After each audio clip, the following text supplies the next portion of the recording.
일반 도로 자동차 제한 속도를 시속 50km, 또 주택가 같은 이면 도로는 시속 30km까지 낮추는 도시가 늘고 있습니다. 서울과 부산 등 일부 지역뿐 아니라 내년 4월까지 전국의 모든 도시로 확대됩니다. 교통사고 사망자를 줄이겠다는 목적인데요. 정작 탁상 행정이다, 심지어 과태료 장사라는 반응도 나옵니다. 사실인지 팩트체크해 보겠습니다.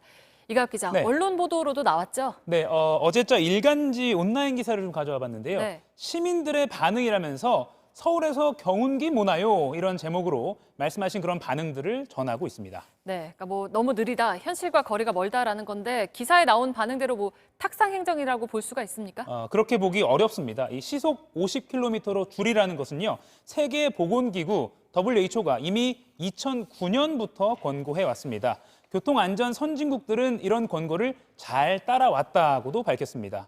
교통사고 사망률을 낮추는 데 효과가 크다는 건데 실제로 속도를 5% 낮추면 교통사고 사망률이 30% 낮아진다. 이건 이미 과학적으로 입증된 사실입니다. 네, 그러니까 WHO 권고가 나온 지 이미 10년이 넘었다는 네. 건데 그러면 실제로 선진국들이 좀 잘 따르고 있습니까?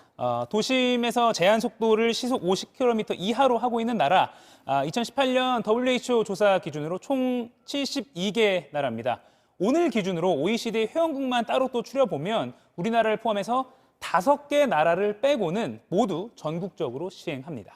네, 근데 사실 운전자들 입장에서는 바쁜데 다들 이렇게 천천히 가면 차만 더 막히는 거 아니냐 이렇게 생각하는 분들도 있을 수 있을 것 같아요. 그런 통념이 생길만 하죠. 네. 하지만 실제 시행 후에 오히려 교통 흐름이 좋아졌다. 이런 해외 사례가 많습니다.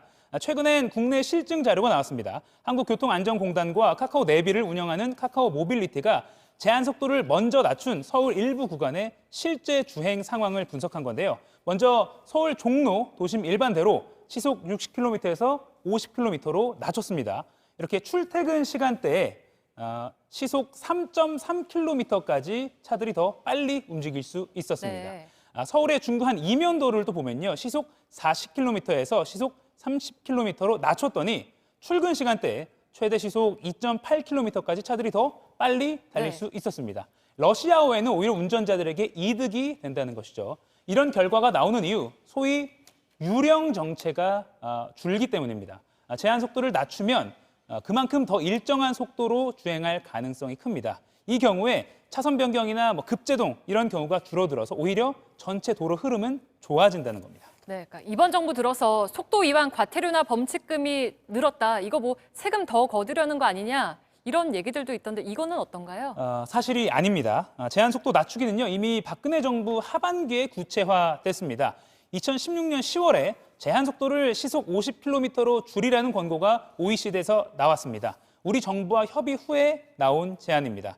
비슷한 시기 당시 강신명 경찰청장도 안전속도 5030 정책을 수립해서 시행하겠다 이렇게 밝혔습니다. 지금 정부도 정책 이름을 이렇게 쓰고 있습니다. 네, 알겠습니다. 팩트체크 이가혁 기자였습니다.